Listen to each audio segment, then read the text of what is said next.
Listen up, get ready, I'm not gonna take no more. There's a revolution, a revelation going on in my soul.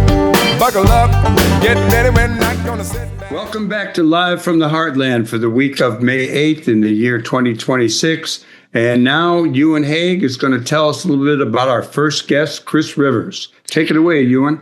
Yeah, thanks, Mike. I'm delighted this morning to be joined by my colleague, Dr. Chris Rivers, who teaches political science and is a Vincent de Paul professor at DePaul University. But her particular area of expertise is in African-American politics and political thought, as well as voting rights, redistricting, and representation. She wrote a book called The Congressional Black Caucus, Minority Voting Rights in the U.S. Supreme Court, published by University of Michigan in 2011. And we thought, given what just happened in the Supreme Court regarding minority representation, redistricting, and voting rights, she'd be a fantastic guest to get on this morning. So, Chris, it'd be wonderful to hear from you. And I hope you can sort of give us some background about the Voting Rights Act, the importance of it, and what the heck just happened. Good morning. Thank you for having me here. I'm prepared to answer those questions to the best of my ability. That last one, I'll just try to refrain from cursing. So tell us, the Voting Rights Act, one of the kind of key signature civil rights legislation of the 1960s. Yes. Many refer to it as the jewel in the crown of the Civil Rights Act. It sort of vies in competition with the civil rights movement. And the Civil Rights Act was, of course, extremely important and consequential, but I tend to agree that the Voting Rights Act is that jewel in the crown, given that our rights here in this country, as it is, are derivative from the right to vote. And so, like the Civil Rights Act, the Voting Rights Act was passed to shore up the 15th Amendment, just as the Civil Rights Act was passed to shore up the 14th Amendment. And of course, the last clauses of both of those amendments have wording to the effect of Congress shall enforce these amendments as it sees fit. And so the Voting Rights Act was the way that Congress at that point in the 1960s saw fit to enforce the 15th Amendment after years of very, very ardent civil rights activism around not just access to the ballot, but the right for your vote to count. Right. And I think part of the Voting Rights Act was about making sure, particularly in the South, we're talking about the African American population at the time, would have districts that represented an African American voice. Right. And so the heart of this decision, and in full disclosure, I have not had the chance to sit down and read every line, and probably won't until the quarter is over. But I've been reading the lead up to this, and just for a little bit of background, in my view, the lead up to this case started in a 1993 decision, Shaw versus Reno, that was authored by Justice O'Connor. That's really, I think, where the roots of this particular decision were established. But the voting rights had originally two very key legs, if you will. One of which was what was referred to as Section 5 preclearance, and that targeted states and regions with a history of racial discrimination against minority voters and required them to get any kind of election change cleared by the Department of Justice or through DC courts so that folks could look at those plans and determine whether they may have a discriminatory outcome. And so Section 5 was written into the original act. It was expanded greatly over time, much to the consternation of those targeted states, which were mostly in the former Confederate South, not surprisingly. But it was extended to other regions as well that had established or that had a history of racial discrimination in terms of their electoral laws. That was a very contentious piece of the act again, and the court finally sort of took a shot over the bow in a 2009, I think, decision, might have been 2006. And of course, the court shot down that preclearance provision in 2013. And so many of the discussions that I've heard about this current case, the Callais case, seem to say, well, this case kind of started in 2013. And I'm saying, no, it didn't. Mm-hmm. This Callais decision really, it stretches again to a decision in 1993, Shaw versus Reno. And it challenges the provisions of Section 2. The Shaw versus Reno case was a 14th Amendment case, but Section 2 does exactly what you said. It allows election plans, particularly redistricting plans, to be drawn in a way that protect the voting power of minority groups that have suffered a history of voter discrimination. And one of the ways it does that is it allows for the drawing of what they would call majority minority districts. And so, for example, you'd have an African-American district that was typically a slight majority, anything of 55% African-American or below. And that worked in conjunction with Section 5, by the way. Sometimes states would draw districts and they send it up to the Department of Justice and they come back and say, hey, you can draw another minority district here. And the goal of that was to prevent what we call minority vote dilution. That term has come up. And so minority vote dilution can happen in two ways. If you take a district and with minority voters and put so few in there, they may be able to vote, but they may not be able to elect the candidate of their choice. This is because of a phenomenon called racial bloc voting, which has been around. It's part of pluralism. Voters have been doing this since we've had this democracy, right? And so if you have consistent white racial bloc voting and you have an African American or other racial minority group in the district, but at a minority number, those people of color are very unlikely to be able to elect a candidate of their choice, particularly if that candidate is a person of color. There's very little, in other words, crossover voting from whites to be able to elect that candidate.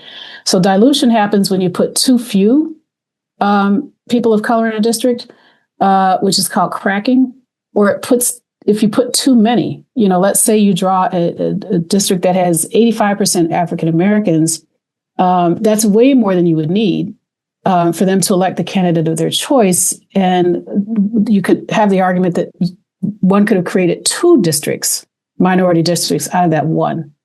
And that way, African American voters would have the chance to elect two candidates of their choice in that particular state as opposed to one. That was the case in Louisiana. That was also the case in the Shaw decision in 1993. One thing I really want to point out is in the Shaw decision in 1993, where North Carolina had drawn a districting plan, had one majority Black district in a state that had a significant Black population. Department of Justice came back and said, hey, we think you can draw another Black district. They did. They took on contorted shapes, and redistricting often when you do this does take on contorted shapes, especially when you're trying to carve out where this population lives. And so then it raises the specter of the ugly gerrymander, right? What the courts have never pointed out is part of the reason those shapes are so contorted is that Black folks have been relegated to living in these areas through other designs like restrictive housing covenants, segregation, et cetera, et cetera. And so that is another construct of racial discrimination, right? It's not necessarily that Blacks are going to these places by choice. They're often just corralled in. Anyway, in North Carolina, as a result of these two districts being drawn, Black voters elected the first two Black representatives to the U.S. Congress since 1901. It had been 92 years since African Americans who had a significant presence in that state had been able to elect an African American representative because of those districts. And so I'm guessing that was the same motivation in adding that extra district in Louisiana. Of course, over time, you have a much larger number of African Americans who have been elected to Congress, in part because of this type of majority-minority redistricting. So those are sort of the basic contours. And that notion of drawing a race-conscious district has been conflated by conservatives on the court as a racist district, which then triggers these 14th Amendment claims, or which causes them to put more scrutiny on Section 2. And so I think at the base of a lot of these debates is this failure to understand the distinction between a racist gerrymander and gerrymanders that are drawn to protect the voting effects, the voting power to prevent dilution for minority voters. And, another thing I want to point out, and I'll stop rambling, is in most of these districts, for example, the North Carolina majority Black districts, if you look at the breakdown, the Black population in this district, both districts, was maybe 51%, maybe 52%. So this tells you that there was some crossover voting on the part of whites in those states.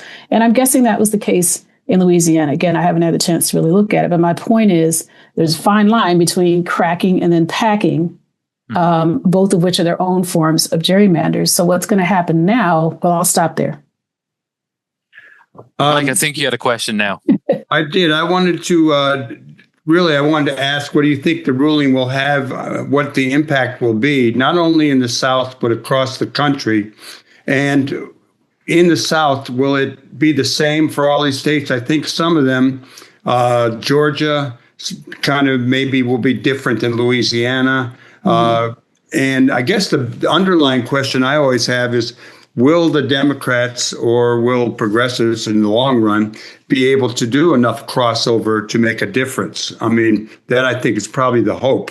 That's a huge challenge, because if these are states that are, led by Republicans, I think the first thing that's going to happen is you're going to get a wave of mid-decade redistricting to draw partisan gerrymanders, which the court has said since 2004, I think, over and over and over, despite evidence of the intersection of partisan gerrymanders with racist gerrymanders, if you will.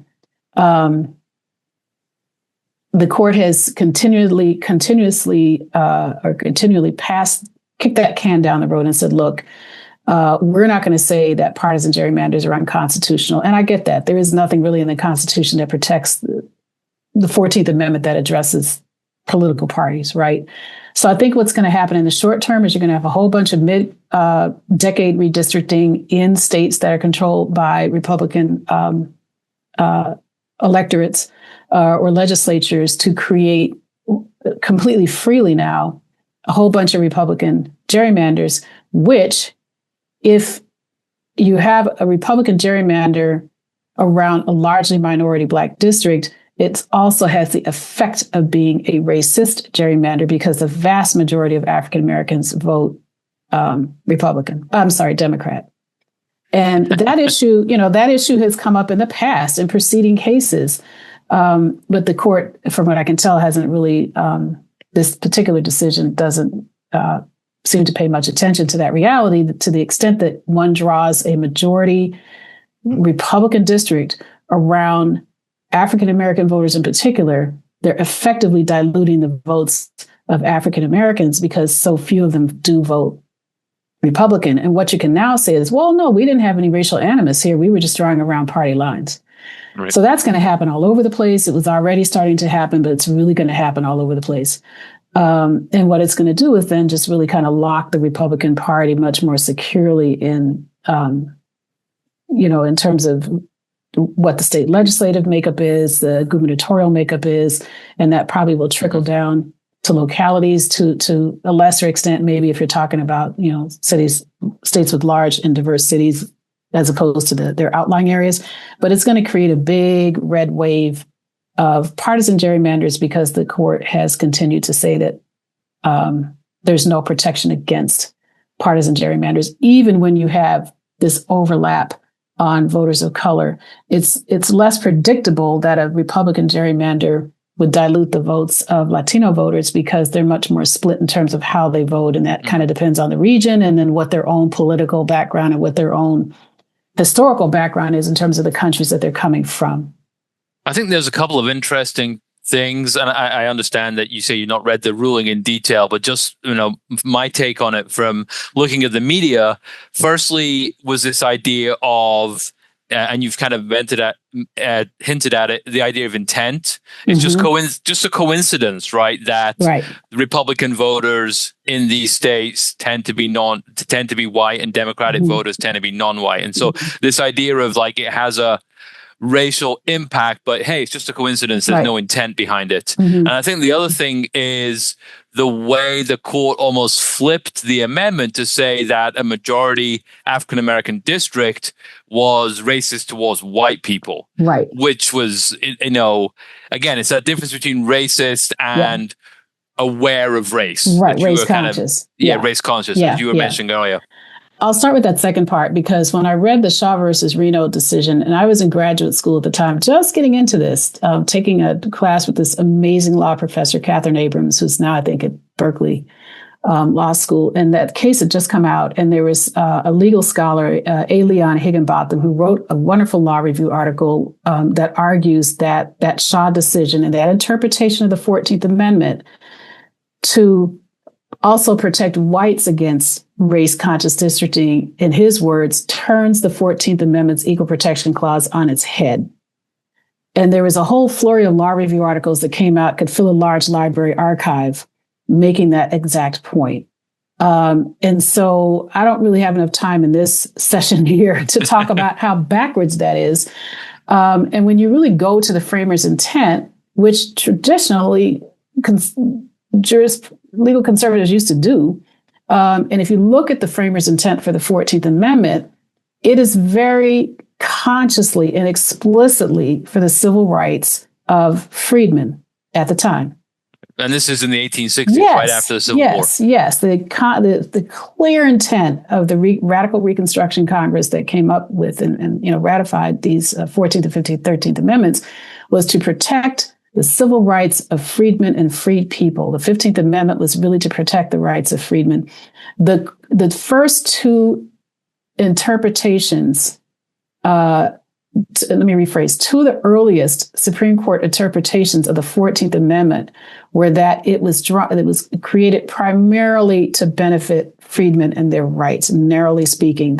Another decision almost suggested that it was created only to protect those folks, and they couldn't imagine another situation to which the 14th Amendment would apply. Now, that's been expanded over time to protect other groups, and that's great. But what they've never said is that it can be used to shore up white rights against blacks. The other thing I really want to point out, because I'm running out of time, is that in the 1993 case, and I'm not sure if this is the case for Callais, the current one, whites who challenged those two majority black districts did not claim harm. They simply claimed that the districting violated the Equal Protection Clause. So there's a paucity in the understanding of the framers' intent for the Equal Protection Clause, but they're not even claiming harm. It's not like they lost their elections. They weren't even in those districts. They weren't even residents of those districts. And so that's where I have to get into the weeds and really read this to find out if there were claims of harm. In this case, I don't think there were. But the fact that the court in 93 still opened up the door to make these claims by whites who were in the majority, who were not being harmed by these districts, I do agree, turns the 14th Amendment completely on its head. So this decision turns Section 2 completely on its head. But again, it's sort of the final nail in the coffin that started in 1993. Again, where that case was more about the 14th Amendment, but they intersect. Mm-hmm. We got about 4 minutes. Mike. Dr. Rivers, you were on the show once before, and I think you probably were talking about incarceration and voting rights. Right. You may want to share with us a little bit about other things you do, but I wonder if you would give us a little what your current thoughts are on the Supreme Court. Let's just do that. Well, this current Supreme Court has a dangerously narrow interpretation of the 14th Amendment.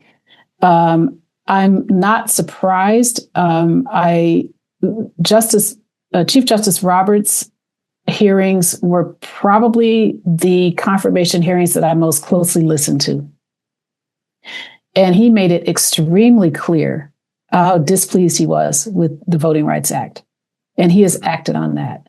Mm-hmm. And so one can argue that, he has tried his best to uphold things like the First Amendment. He also indicated he was fiercely protective of the First Amendment. One can argue he's done a pretty good job trying to shore that up. But if for those who are looking at the Supreme Court from a civil rights perspective, he has absolutely disgraced the legacy of the civil rights movement, particularly with his interpretations of the voting rights, the 14th Amendment when it comes to voting and representation. And that, to me, is going to tarnish his legacy deeply. So again, it's a very restrictive court. It's a very cautious court, as conservatives typically are. But folks can also argue that it's a very activist court because it's flipped so many long-held precedents, whether we're talking about voting rights, reproductive rights, and other things. So all that has ripple effects on folks who are impacted by the criminal legal system, whether they are arrested, charged, convicted, currently incarcerated, or trying to make their lives and successfully reenter after incarceration. I've been to the Supreme Court one time, and if I ever get a chance to run into them all again, I might say 6 of you are Catholics, 5 of you are on the conservative majority. Yeah. Don't you listen to the Pope? One would wonder. I have often made that same point that the majority of the justices are Catholic. And, for those of us in Catholic schools, that might be a good thing. But what one wonders if they're listening to either this one or the preceding one in some of these cases, particularly around civil rights and voting rights. It's a good question. Well, we want to thank you for coming on, Dr. Chris Rivers, and I'm sure we'll have you back.